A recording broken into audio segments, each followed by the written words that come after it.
I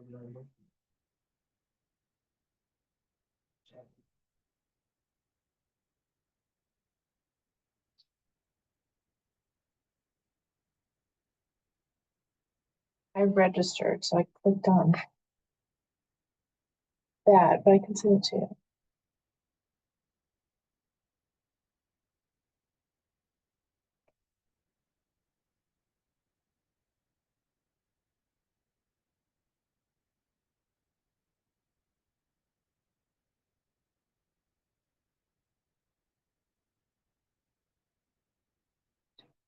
Here we go.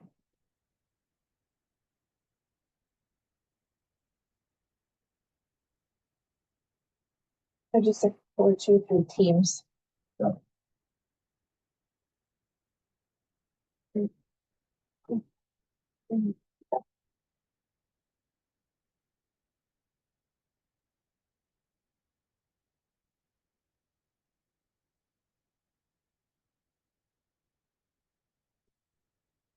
What's up? Yeah. Progress.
Welcome and thank you everyone for joining us for our second quarter webinar of 2025.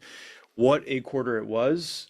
What a year it's been. What a year it's been. I feel like we said that the last quarterly webinar. That's for sure. My name is Robert Clark, partner, co-founder of Prosperitas Financial. I'm joined as always by Chris Ingram, CEO and founder of Prosperitas. Great to be here.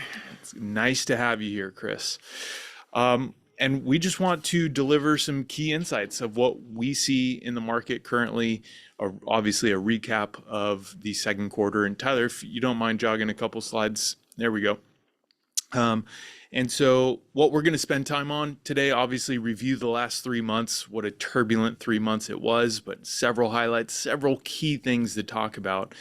And then we also want to shift to something that we don't normally do, but we're having to do it a lot this year of let's touch on the current market environment because there's still so many unknowns there. So we want to make sure that you are acutely aware of all the changing dynamics in our current market. Lastly, we keep having a very consistent conversation in the office with clients, with partners. And so we wanted to make sure to highlight that strategy that we keep talking about with all of you on our show today. And then we'll get out of here. We'll highlight some key takeaways and let you be on your way. So with that said, Chris, take it away with the market recap. Yeah, Tyler, next slide. Let's talk about it. And like you said, what an incredibly wild quarter it was, and what an incredibly wild year it's been already. It feels like this happens more often than not. It's just been a lot of roller coaster rides over, let's call it the last 5 to 10 years, where the market just, I've said it a lot, I feel like the market drops faster and it rebounds faster than it used to. If I go back to early in my career, I felt like it dropped a little bit slower and then it was a long drawn out recovery. Now we drop like a rock and we recover like a rocket ship. And I think it lets people know it's even more important to stay patient, stay in the game, don't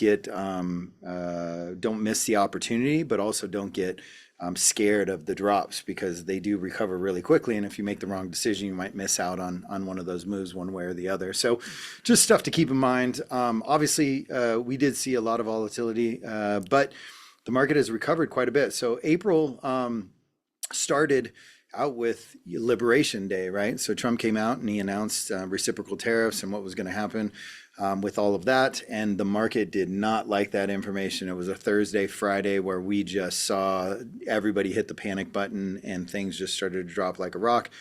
And only a couple of days later, we saw a pause, a 90-day pause on a lot of those tariffs. And all of a sudden, the market skyrocketed the other direction. And let's not fail to mention that the morning of that 90-day pause announcement, Trump did go out and say what a great time it would be to buy the market and take advantage of the opportunity. So hopefully most people did what he said, because shortly after that, there was a 90-day pause that was announced, market rebounded the other direction. So with that, we had some record-setting single worst and record-setting single best days in the market during the last quarter. We also had a bond swing in the 10-year Treasury that is of historic numbers. So we've never seen a bond market quite move that violently in a one-day move. Pretty rare to see something like that. And while in this quarter we entered what is quote-unquote correction territory for the market, we also made a full recovery in the same quarter. So dropped and then recovered. And so we are now, right now, touching on those record highs and breaking into new highs. It seems like the market wants to continue to climb higher at the moment. But we'll talk about it a little bit later in this, that there's still a lot of uncertainty out there. So let's look at some of those numbers on the right there in that box just to highlight. The S&P recovered 11% in the second quarter, up year to date 6.2% at the end of the second quarter, which means we were down a decent chunk before we had that recovery.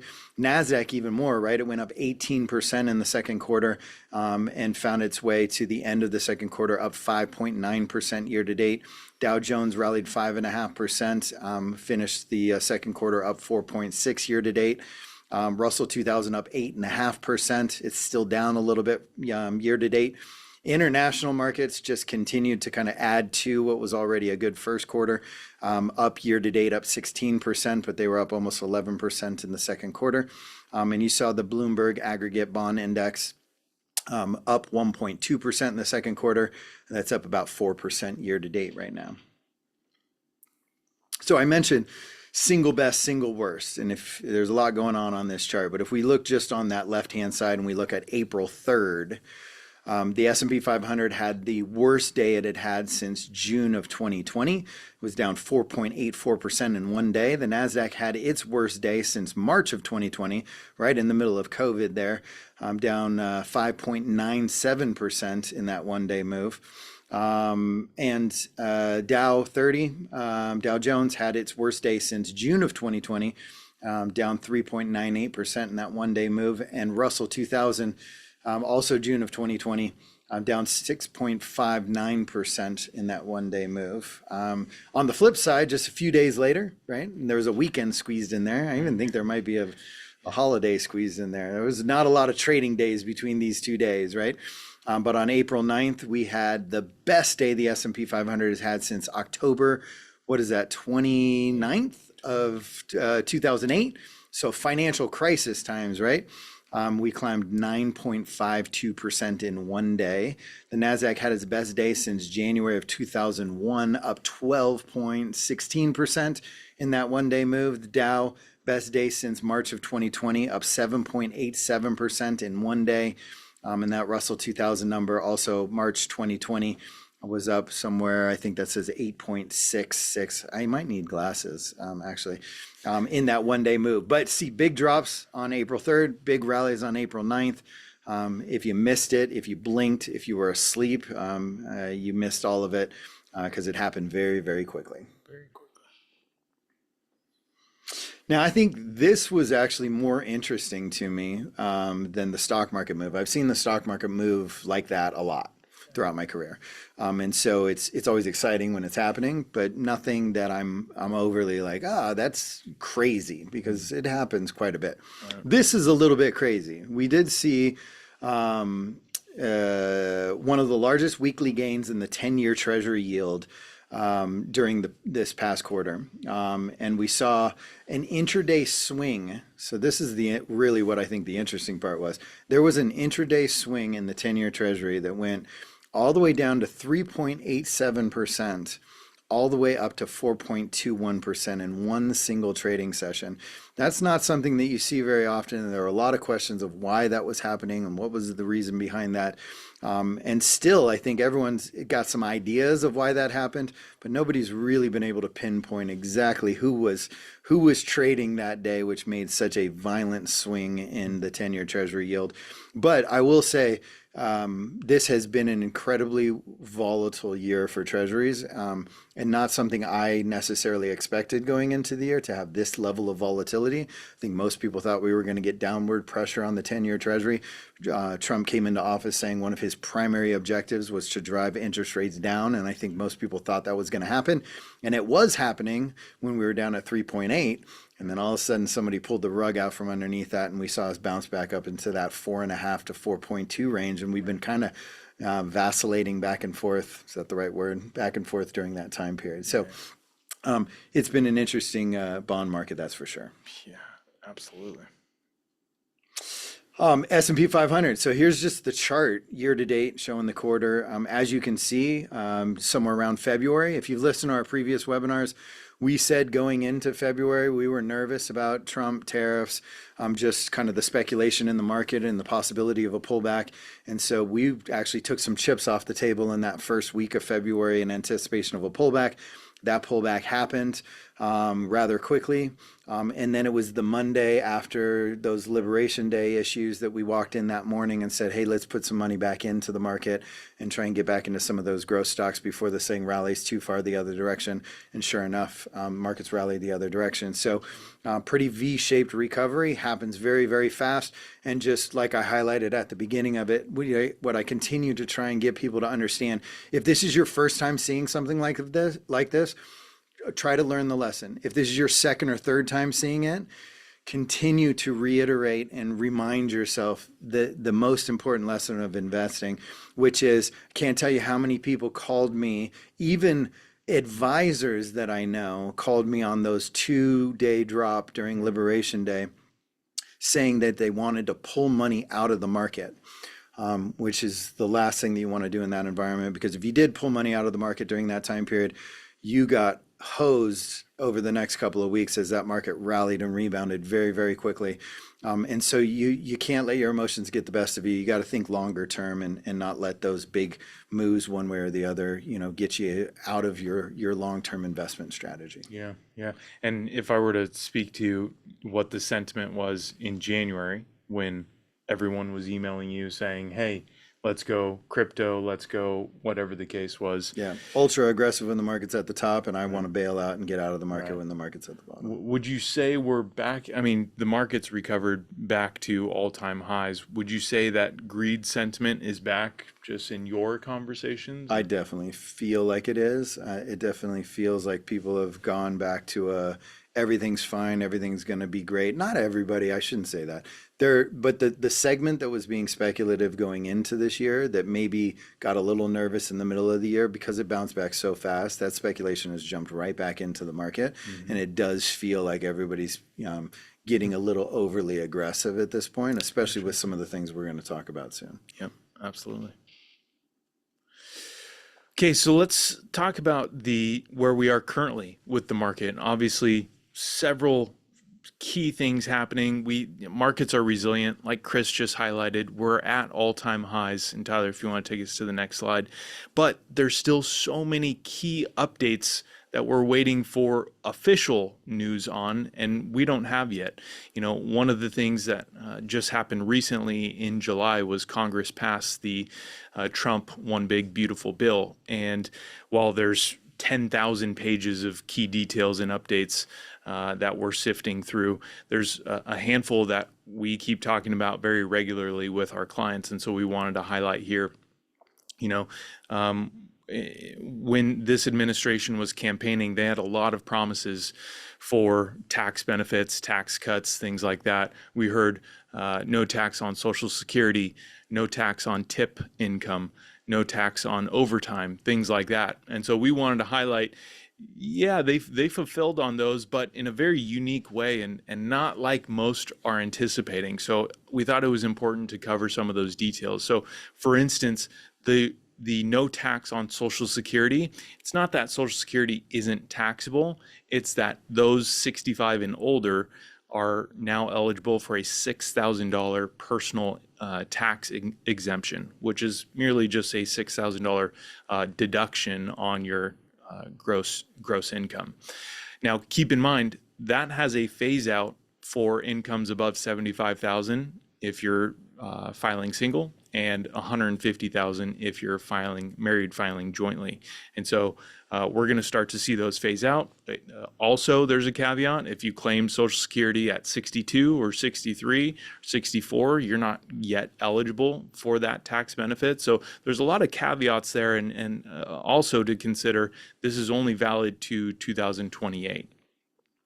Now, a couple of the changes that we saw for tax on tips, that has a $25,000 deduction cap, meaning that, you know, if you're a server and or a bartender and you're receiving $80,000 a year in tips, only that first 25,000 of tip income is eligible for a deduction. The other you will pay normal taxes on. And again, if you're in a higher income position where you're receiving tips as income, that deduction starts to phase out. So that's 150,000 if you're filing single, 300,000 if you're married filing jointly. Similar on overtime, very identical numbers. And again, this is interesting because so many of the proponents of these bills were thinking they have a majority of their income on overtime, right? If you think about linemen who work for Edison, or rig welders who spend, log sometimes 18, 20-hour days. And I feel like while there's still a benefit, we're still able to deduct or not pay taxes on certain overtime. It's really up to $25,000 for the year. So that's more to say there's no tax on overtime for those people who might be putting in some overtime here or there, but not necessarily for the people who are, half of their income is dependent on those overtime checks. And again, there's also an income phase out with that portion as well. The other key thing we want to highlight, actually two more, and one didn't make the slide, but I will share it with you here. The estate and gift tax exclusion was increased to 15 million, and that was also made permanent.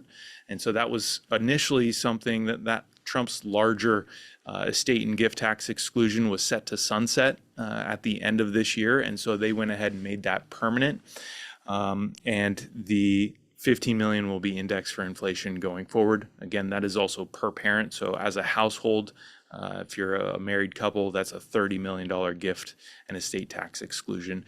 The other one that I have talked about several times with clients is the increased child tax credit. So that has come back. Again, that was another thing that was going to phase out this year and is now back and has increased to $2,200 per child. Congratulations, Chris. Yeah. That's a big stipend for you. Finally got something for all four of those kids. Jeez. Next slide, please. Okay. Perfect to talk about the uncertainty that we are experiencing. Again, markets back at all-time highs, which is phenomenal. Markets are resilient. They should be. But one of the items that has not been finalized yet are these tariffs. And if you've noticed, when the initial tariffs were introduced on Liberation Day, the market had a significant sell-off. Over these past 7 days, there's been more tariff news, but it's almost like the markets are completely numb to it. Why is that? One, look at how many headlines have appeared over the last 3 months, and we see everything from tariffs are starting July 9th. Well, first off, initially, tariffs are starting, within 90 days, and everyone needs to negotiate. And then to say July 9th is the hard stop, we are not going past July 9th. And here we are at July 15th. We kick the can down the road again, only to then 2 days later initiate new tariffs on Canada and Mexico. And so all this to say is we still have no definitive answers on, one, what tariffs will look like, but two, how those tariffs and those increased costs are going to impact inflation. And so I think that's why we see so many of these other variables still standing in the moonlight there. If you go to the next slide, Tyler. I thought this was really interesting, and thank you, Eric, for putting this presentation together with these key data points. If you look at, so the red line on the right-hand side, that was the effective tariff rate as of the April 8th, the imports, the initial tariffs that Trump were going to apply. That puts us at about 30% tariff on imports. Then this revised tariff schedule brings us down to that blue line at about 15%. But if you look back historically on where tariffs have been for our country, you can go back 50 years before they even surpass 5%. And so we are in a current environment where, depending on what decides to stick here, we could triple or even go 6 times what our current tariff rates are. And, I know it seems like banter and it seems like headlines and it seems like one day it's this, the next day it's that. One thing to keep in mind is most companies that we buy products from here in the United States are actively shipping from all of these countries: China, Japan, Taiwan, Europe. They don't get to pick and choose when the container gets loaded on the boat and when that boat leaves the port. And so we know clients and companies that shipped containers and products and paid 145% tariffs from China. And their only option, not just the solution they applied, their only option to survive that storm and be able to stay in business were to pass along and increase those costs for the wholesalers that buy their products and for the end users that buy those products. And so we really have yet to see the impact of what these tariffs will bring. And while they've kicked the can down the road on making what the official numbers will look like, these tariff rates are getting paid by companies every single day. And so it's only a matter of time before we start to see that impact what we're seeing on inflation and inflated costs. Yeah, and I've had clients that have specifically said, we're absorbing. And I've had others that say, we can't possibly absorb, we're passing it on to the consumer. So I think we're even a little in that middle ground right now where some companies, because of the uncertainty, may be attempting to absorb it temporarily. But if it continues to linger, I think the end result is you're going to see more and more of it get passed on to the consumer. And so, again, we haven't felt the true effect yet. That's right. Yeah. Absolutely. Next slide, Tyler. Okay. And again, on the topic of pending legislation and pending key changes that we'll likely see this quarter, hopefully. But what we're looking at here is this is a tool that helps us see what is the market predicting for, or pricing in, I should say, for future interest rates from the Feds. And so if you look at what the market thinks will happen by the December 10th, 2025 Fed meeting, so that's the last Fed meeting for 2025, you can see our current interest rate environment is 425 to 450 bips for the Federal Reserve rate. And so that's that box on the far right. And so there's 4.8% of the population that thinks that will still be our interest rate, our federal funds interest rate at the end of the year. Obviously, if you go to the center of that graph, we have the market is pricing in, a majority of the market participants, I should say, are pricing in a 50 basis point rate cut by then. So whether that's 50 basis point rate cut that they decide to do at any of these meetings between now and December, or if they're still pricing in 2 rate cuts between now and that time. Honestly, I look at that and I think that's very favorable. And so if that doesn't come to fruition, meaning if we don't see that 50 basis point cut in interest rates, you are likely to see the market negatively react on that. Again, is the market numb to a lot of this noise? Yes, it is, but it's just something to pay attention to, something that we're looking at of where what our market's priced for, and if we start to see changes, or if the Fed remains patient and diligent and waiting for these numbers to materialize, we could see that number tick up. Not to mention potential changing of the Fed, potential arguments going on behind the scenes, potential fear of the outcome of people's careers and positions, and then GDP data that we're going to get here soon that could it be an influencing factor. So there's, again, a lot of unknowns and but behind the scene things going on that I'm surprised that anybody has any clue or is even making a wager on where interest rates go between now and the end of the year, because it is cloudy. Yes. For sure. Absolutely. And this, Chris had mentioned GDP. So just to kind of touch on it again, we had Q1 was a negative GDP recording, so the first in several quarters. And so GDP was down 0.5%.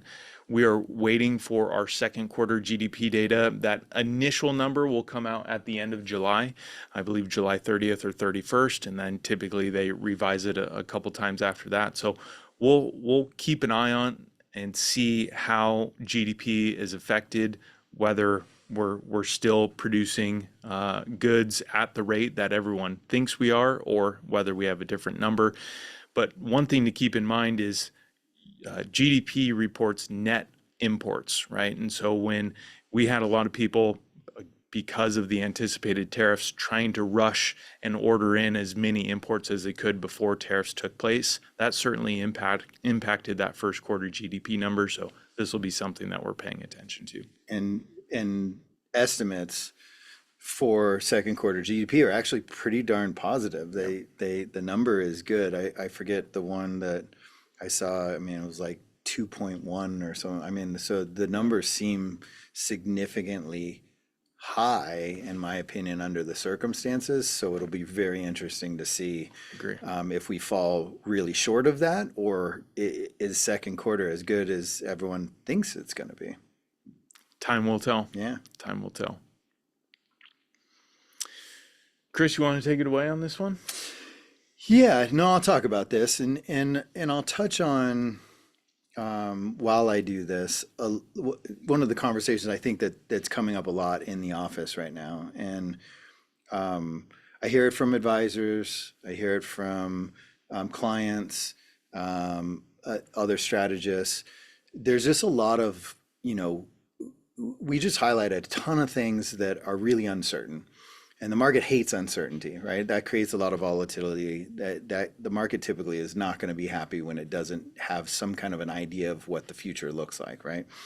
And so what ends up happening, and I've seen this happen time and time again throughout my career, is when you get into these uncertain, volatile time periods, everybody's vision narrows in. And so they start making and thinking about their investments and their strategy in much shorter time periods. They start thinking like, well, what am I going to do over the next 3 months? And what's going to happen this quarter? And what's going to happen tomorrow? I've literally had people go, well, what do you think if I need to do this? What do you think I should do between now and Friday? And I'm like, nobody knows what's going to happen between now and Friday, right? So, people start to narrow in on the short term during these hectic, uncertain time periods. And really what I remind everybody, the most important thing to do is to do just the opposite, back away from it. When we start looking at stocks to invest in, and you've probably heard me talk about this in our investment management meetings, if we're looking for a company, we should be looking at a company not because we want to know what it's going to do over the next 3 months. We're looking at companies to add to our portfolio that have opportunity over the next 3 to 5 years, right? We're not, you can't think about and try to predict what's going to happen in the short term. You really have to start to back away and think long term. And from a financial planning standpoint for the clients that are listening, again, that goes to thinking about your plan that may have another 10, 15, 20 years in it, right? Or longer, right? Depending on how old you are and what's going on in your life. if you start thinking and worrying about what's going to happen over the next 3 months, you're going to drive yourself crazy. But it's much easier to back away from that and start thinking about what's going to happen over the next 15 years, right? And stick to the plan, stick to the strategy. So what happens a lot during these time periods is people go, should I give you money today? Or should I give you money in 3 weeks from now? Do you think the market's going to pull back on that GDP data that you guys were just talking about? Maybe I should give it to you the first week of August, right? And so everybody starts trying to figure out, like, when's the perfect time to give you money? And so, like we say, this strategy works a lot in general, but it works great in market environments that are very uncertain, that you don't know what's going to happen in the short term. It also works really well when you're sitting at all-time highs and you're like, I feel like I don't necessarily know I want to throw all my money in here at the top. But that uncertainty and that lack of clarification or some kind of, real true belief in where the short term is going, it's great to be able to kind of not have to pick the perfect day and not try to be a genius. And so this strategy, Tyler, you can go ahead and click on the next one. It's what we've referred to as dollar cost averaging. And so there's a lot of people that don't understand it, a lot of people that don't know what it is. Some people, hopefully listening, have heard of it and do understand it. But I do have conversations with a lot of people that I think would understand and they don't. So I thought it was worth it to just kind of reiterate what it is and why we use it. And what it is let's just look at it. These are a lot of them here. 1, 2, 3, 4, 5, 6, 7, 8, 9, 10, like 11 of them, 12 of them on there. Typically, I'm going to use you a simple example. Somebody might say, I want to give you $50,000 today. Should I put it in today or should I put it in 3 weeks from now after you get that GDP data? The best answer to that question is, well, let's not try to figure that out because we're never going to be able to pick the perfect day to put it in. So instead of doing $50,000 today or next week or the week after, or sitting on it, waiting around for the perfect day, which could be very detrimental if the market continues to climb on you, is that you come up with a non-emotional, very structured way of putting the money to work. And so instead, what you do is you take $10,000 a month for 5 months and you spread that entry point out over the next 5 months. Now, currently, if you do that, let's say you put some money in July, August, September, October, a little bit in November, right before you go into the end of the year. And now if we get bad tariff news, or we get GDP data that's not so good, or we get things that pull the market back in the short term, you're going to have more money to add in during those little down spirals. And if the market continues to race up and doesn't ever pull back on us and shocks us all and just continues to climb from here, well, at least you continue to get in. You didn't sit on the sideline waiting around for the pullback or the perfect day to put it in. So it takes a lot of times, some of investing is removing the emotion from it and just going with a strategy that will work over time. And dollar cost averaging is one that really is helpful during these time periods. Because I'm not going to lie, I've said it in our meetings. I look at a lot of stocks right now and I look at the valuation at where they are today and they don't look overly attractive to me, right? I'm not running to the store to buy things when they're expensive. And right now stocks look a little expensive to me. So I'm not overly excited to throw money in here, right now, today. But the market could keep running on us. So you don't want to avoid it at the same time either. So this is a great way of working your way into the market over time. Gives you a little bit of options with whatever gets thrown at us over the next 5 months, or some people stretch it out over the next 12 months. There's lots of ways that you can do it depending on your specific situation, but it does kind of round out your entry point and averages your way into the market. That's right. Yep. Cool. Let's wrap this thing up. So let's talk about some of the key takeaways that we've touched on and things that we want to look towards for the future. Tyler, if you want to take us to the next slide. As Chris just mentioned, company valuations, stock price valuations are high again, as we discussed in January. When you said that you're looking at stocks and everything looks expensive, I had deja vu because you said that those exact same words in January 6 months ago. Yeah. We talked about tariffs. Those fears have disappeared, but yet we don't have any definitive answers on that front. The one key thing that we didn't have a reason to touch on here because it's still, again, pending, but for this over these next 30 days, we're going to hear from a lot of companies with their earnings call reports and hear how they did for the second quarter and what they're forecasting for now till the end of the year. This is going to be huge, very insightful, and so something that we'll be paying attention to, and so will the markets. Yeah, can I touch on that real Yeah, quick and jump in absolutely. here? Please. So the couple things to think about with this tariff conversation is I mentioned this a lot throughout history. If you go back to like when Greece was potentially going bankrupt, or you look at like when Russia invaded Ukraine, there's things that happen throughout history that become a big headline news to the market, and the market moves a lot on that information. And a lot of times the problem that started it never gets solved. But the market starts to forget about it. That's kind of how it feels with the tariffs right now. We've gotten to that place where it's not solved, but people are just kind of exhausted by the conversation, and so they're slowly forgetting about it. So that is a common thing that can happen. So this is totally normal that the market is kind of just just not listening to it anymore. But another thing to remember is that the market is not necessarily the economy.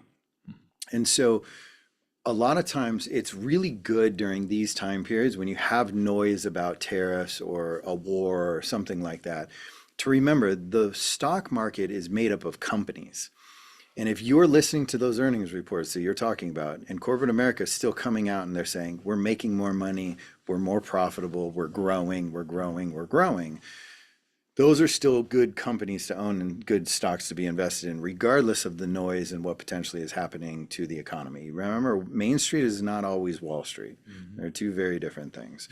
And so a lot of that is what's happening right now, is when you look at these companies and they're giving their earnings reports, everyone's like, we're worried. We don't know what's going to happen with tariffs. We're worried about inflation. We're worried about the economy. We're worried, we're worried, we're worried. But JP Morgan just had a fabulous earnings report this morning. So maybe we want to own JP Morgan, which we do in our portfolio, right? So you could go own good companies under those circumstances, and that's the right thing to do, and focus on the fundamentals in this type of market environment, and not get caught up in so much of the noise. Know that it's there, but continue to look at. Now, I will say the other thing to keep an eye on in earnings is, we've seen this a lot recently, is that typically during those earnings reports, we get a CEO that steps up on the stage and gives us some kind of guidance over what they think the next quarter is going to look like. And we have seen a lot of companies, more than normal, where the CEO or they have gotten up on stage and they have withheld or have not given guidance going forward, because even they don't know what the next 3 months are going to look like from the company. And so they're a little hesitant to give any kind of a prediction of where they're going to be in 3 months from now. So things are very cloudy, and it is hard to see where we're going. But again, if you back away from it, you think longer term, and you go back to the fundamentals and just make sure that you own good companies that are getting the job done, that's the way to treat this type of market environment and stay in the right frame of mind, right? Yeah, I love that. That's a great point. That's a great point. Let's see, the quarterly letter, our second quarter letter is now available. And so if you would like a copy of that, you can send an email to info@prosperitasfin.com. What that quarterly letter dives into is an in-depth look of some of our stock portfolio changes, companies that we removed, companies that we added, a lot of the background of why, and then a little bit more market commentary with some key data points. So absolutely want to dive into that, download it. As you can see there, it touches on what Chris just talked about and takes it a step further, talking about how the stock market is not the economy. So absolutely something to check out if you haven't yet. And with that, that closes out our webinar. Yeah. One more thing. Please. Check out those numbers in that report. So, I'm sure if you haven't looked at your accounts, maybe you're nervous to look at your accounts. I've heard people that, I'm not looking at my accounts, I don't want to see what's going on. Go look at your accounts. If you're in the Prosperitas models, go check out your accounts. Your returns are pretty darn good, considering what we've been through this year. So don't be afraid to look at your accounts. We have some great returns for the year, which is odd under the circumstances, right? That's the first thing. Second thing is when you get into these crazy market environments, where things are just kind of uncertain and volatile, what I love doing with my clients during this type of environment is to let your investments do what they're going to do, and let the noise die down and let the volatility do what it's going to do. But maybe spend this time refocusing on your financial plan. Spend a little time updating your plan, really thinking about the future. Like, now's a great time to kind of reassess where you are, how this is impacting you personally, and if there's any adjustments or changes you should make to your own personal financial plan based on this kind of new information that you're getting, and refocus on where are you going, not where you exactly are today. It makes everything a little bit easier and keeps you on target for where you're trying to go on the goals that you're trying to accomplish. Incredible advice. Incredible advice. You are spot on. Thank you all for joining us live. If you have questions, you can send an email to your advisor, your Prosperitas Financial advisor, or to info@prosperitasfin.com. We'd love to hear from you. Thank you again for joining.